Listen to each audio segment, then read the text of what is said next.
A couple of months ago, I made a video looking at 8 mechanics that Magic the Gathering will never use again, or at least not in a meaningful amount in a standard set. This has quickly become my most viewed video on the channel, so I figured how about a sequel? Hi, I'm Harrison, I run these here parts, and a lot of people on the original video were surprised not to see some mechanics, so that's what this video will be. Bunch of wise guys over there, and I gotta agree with most of today's list. Last time it was 8 mechanics we won't see based off of Mark Rosewater's Storm Scale. Now it's 7 mechanics we won't see again based on people like you from the community sharing their opinion.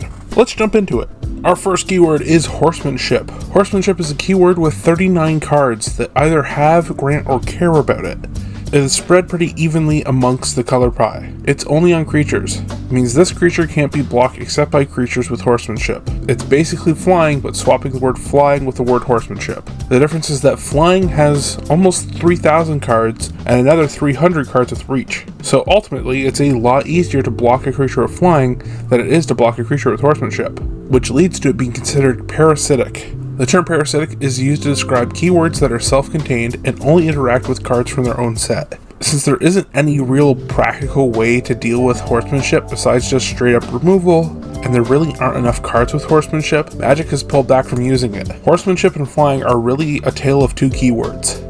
The keywords are practically the same in a vacuum, but the game around it has worked out how to deal with flying, and it would just take too much extra setup to try and catch up with horsemanship. This keyword was first introduced in Portal 3 Kingdoms. It was a set designed to break into the Asian markets in the 90s. It's flavored around the 3 Kingdoms period of Chinese history. Horsemanship played an interesting role here as this set just didn't have flying. And because it's functionally a different keyword, Magic could play around with it. Flying is very much white and blue, but horsemanship saw nearly equal representation in green and red as well. The keyword is almost completely exclusive to Portal 3 Kingdoms. The only exceptions only started rolling in recently with Merry-Go-Round in Infinity, Herald of Hoofbeats in March the Machine Commander products, and then the Girl in the Fireplace from Doctor Who product.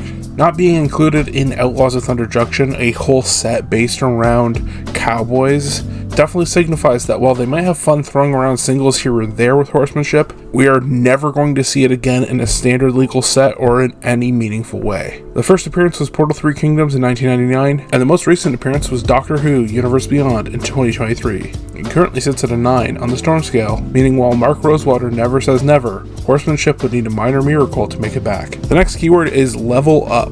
Level Up is a mechanic with 25 cards. White and blue have the most cards, but it was still pretty evenly spread out across the color pie. It too only shows up ever on creatures. Creatures with Level Up, as you can see on the screen, are set up kinda weird. Creatures with Level Up have an activated ability that puts a level counter on itself, and can only be activated at sorcery speed. Notably, you do start at level 0. This is just one of a few reasons why this mechanic received mixed reactions, because that often caused confusion.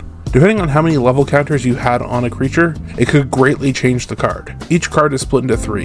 The more levels a card has, the more powerful it becomes. This often means greater power and toughness, maybe a couple keywords, and then even some activated abilities here and there. Before I get into it, I do want to acknowledge that I love this mechanic.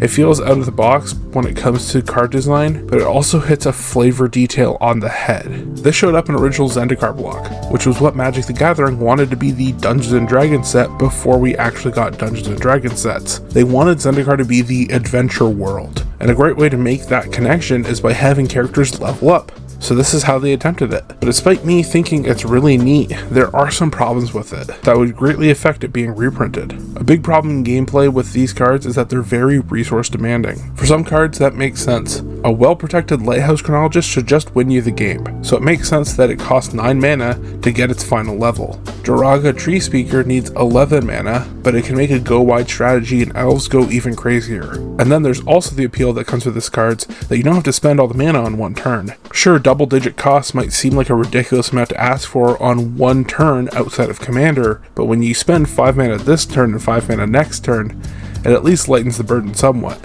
But if you commit to leveling up a creature, you're painting a giant target on that creature's back. One of the worst feelings has to be slowly leveling up a creature, and just before you hit their final level, someone blows it up. Now you've spent 7 mana and have nothing to show for it. This also isn't to mention that some of the cards just aren't worth it. Most of the mythics and rares, beautiful cards, no complaints. Getting to their max level seems challenging but fair, and they can give you a body early game and a bomb late game. Most of the commons and uncommons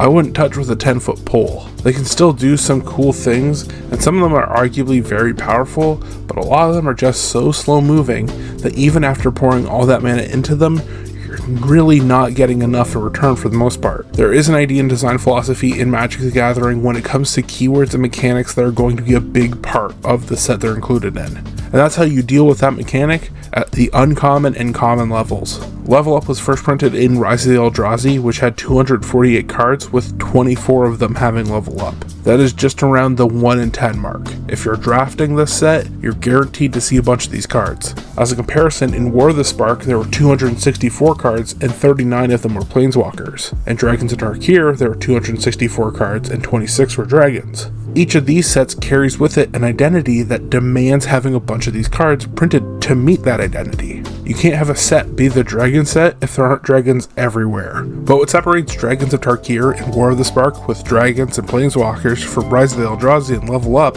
is the commons and uncommons. Magic was able to effectively create solid cards that hit their theme in their more common rarities with Dragons of Tarkir and War of the Spark, but the level up mechanic left a lot to be desired. For the most part, these cards are functionally vanilla creatures with very marginal upside, which then reflects how likely it is to actually see those keywords again. If designers have a hard time making the cards that people want to play, and the players don't want to play those cards, then that's a surefire way to kill a mechanic. Luckily enough, Magic is an ever-evolving game from a design perspective that learns from its problems and tries to fix them. In the first Dungeons & Dragons set proper, we were introduced to class enchantments that follow a similar format and heavily pull inspiration from the original level up mechanic. And even as recent as Bloomburrow, we started receiving more class types in the game, signifying that these are likely going to stick around longer than the original. Level Up was introduced in Rise of the Eldrazi in 2010 and received its last card in the first Modern Horizons set in 2019. It currently sits at an 8 on the Storm scale, meaning Mark Rosewater thinks it's unlikely to return, but it could if the stars align. The next keyword is Infect. There are 56 cards that either have, grant, or care about Infect. Infect is primarily in black and green, but each color has had its chance at it. Creatures with Infect deal damage in the form of -1/-1 counters to other creatures, and poison counters to players. If a player has 10 poison counters, they lose the game. But this is about Infect. Poison has been in the game since Legends in 1994, and they'll continuously bring poison back in different ways every now and then. They'll never fully get rid of poison. Infect, on the other hand, oh boy. Infect was almost too good. You're essentially doubling the damage output of a single creature, but this also meant any pump was essentially doubled as well. And on top of that, you ignore any life gain shenanigans. It was very easy in formats like Modern to find a bunch of cheap ways to pump the crap out of a small creature with Infect and have it be lethal within the first couple of turns. Infect became very polarizing. You either loved Infect because you loved playing Infect and loved how fast it could go and how fun of an alternative win con it could be, or you hated Infect because it quickly could end games without caring about its opponent's board, or how when you bring it into Commander, 10 poison is still enough to kill somebody. So creatures go from essentially dealing double damage now to quadruple. The main reason this won't be reprinted is purely that it's just too strong. And like I said when I was talking about Level Up, it was meant to be the identity of the Phyrexians during the Scars of Mirrodin New Phyrexian block. So not only did they throw it on big flashy cards, but they threw it on small creatures, and those small creatures are exactly why Infect became a problem. When Magic's story brought the Phyrexians back, R&D knew they had to address this in some way. The first thought was to just bring Infect back, but so many people hated it. They ultimately settled on the new keyword Toxic, which handed out a set amount of poison counters when dealing combat damage to a player. Infect was introduced in Scars of Mirrodin in 2010 and would receive its latest printing on a sticker sheet from Infinity in 2022.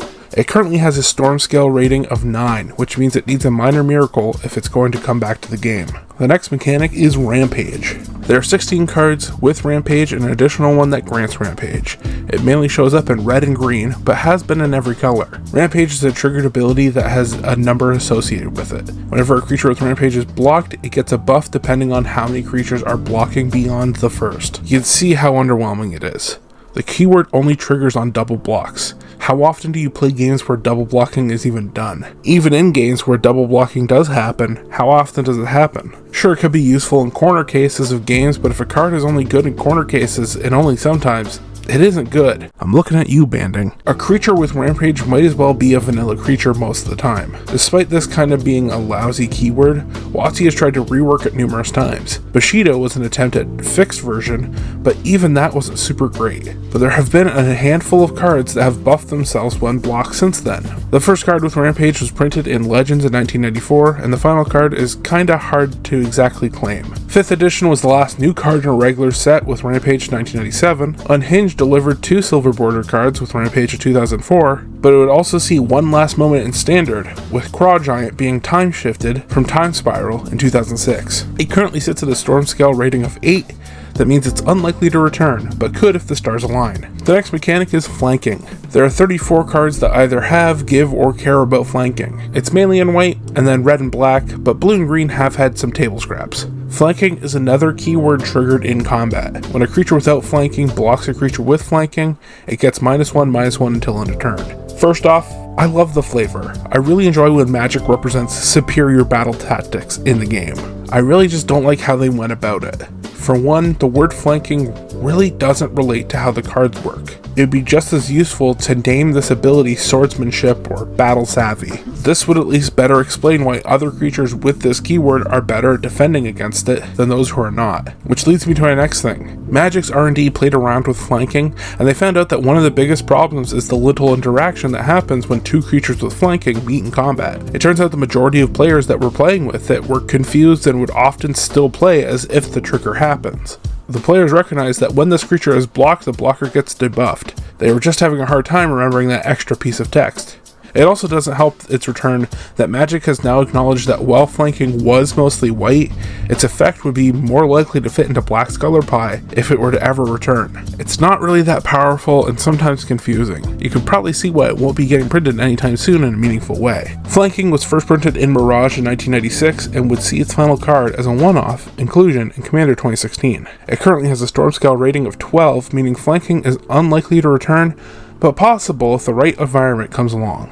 The next mechanic is Chroma. There are 9 cards with Chroma. Each color got at least 1 card and red got 3. Chroma is an ability word, so it itself doesn't carry any weight, and more so just acts as a reminder of how these effects work. For Chroma, it's a reminder that this card is going to have a variable that depends on how many symbols you have of a specific color. So like Light from Within pumps your board for however many white pips each creature has. Notably, it pumps them independently. I really like Chroma. I think it was a unique design space that promoted some fun decks. Problem is, they did it better with Devotion. You might have recognized that Chroma and Devotion are very similar. In fact, a bunch of Chroma cards could practically just be Devotion cards. Chroma often cares about a select group of cards, whereas Devotion just cares about your whole board. Chroma was cool, but Devotion was actually successful and now will forever outshine its predecessor. After the advent of Devotion, Mark Rosewater is on record saying that if they were going to do a similar effect again, it would just be Devotion and not Chroma. Chroma was first printed in Future Sight in 2007 as a one-off card, but would receive its full support in Eventide in 2008. It currently sits at the Storm Scale rating of 10, meaning Mark Rosewater never says never, but it would take a major miracle for this to come back. Our final mechanic today is flip cards. There are 21 flip cards divided almost evenly among colors. In fact, red is the only one that has an extra card here, and it's because it was in a silver bordered set. Besides that single red card, flip cards are all creatures that you flip 180 degrees once you fulfill certain conditions. You only read and use text that is upright.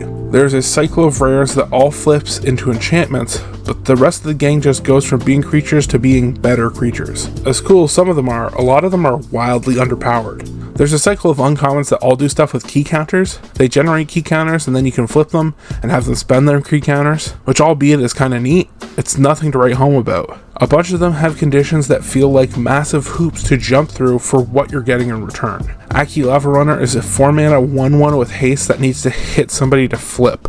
When it does, it at least starts making your other cards better. Bushy Tenderfoot is a 1-mana 1/1 that needs to kill a creature in combat and survive. Yeah, okay. I don't even care what the flip version does. I don't mean to entirely crap on this type of card. There are some real fun ones that aren't off the flip. In fact, one is so strong and easy to pull off that's banned in Commander. It really takes a special card to pull something off like that. The main reason we won't see them is much like Chroma and Devotion. We won't get any more of these flip cards because we have double face cards now. which allows them to cram more text onto a card than what they would have originally been able to. Flip cards were self-contained to the original Kamigawa block in 2004 and 2005, but we would also see an extra flip card get reprinted in Unhinged, which came out in the middle of the block in 2004. Flip cards have a 9 on the Storm scale, meaning that it would take a minor miracle for them to return. So there's our 7 mechanics that we'll likely never see again in Magic. I like this list. The last one was mainly, here's a mechanic and why it sucks and why we'll never see it again. I like to at least think that I was at least somewhat positive this video. Thanks for watching. Don't forget to bolt your birds.